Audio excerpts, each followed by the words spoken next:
Darating talaga yung araw na lahat tayo magsasawa na sa larong ito. Pero sana kung dumating man yung araw na yon, wag na wag natin kakalimutan na pinasaya at binigyan tayo ng larong ito ng mga kaibigan.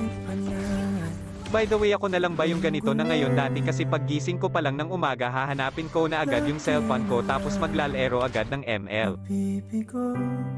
May pagkakataon pa nga na nakakalimutan na kumain ng agahan hanggang hapunan, kahit pagligo nakakalimutan na din dahil sa kakagrind ng ML. Tapos ngayon napansin ko na okay na ko sa 2 game, minsan nga hindi na na-open yung account.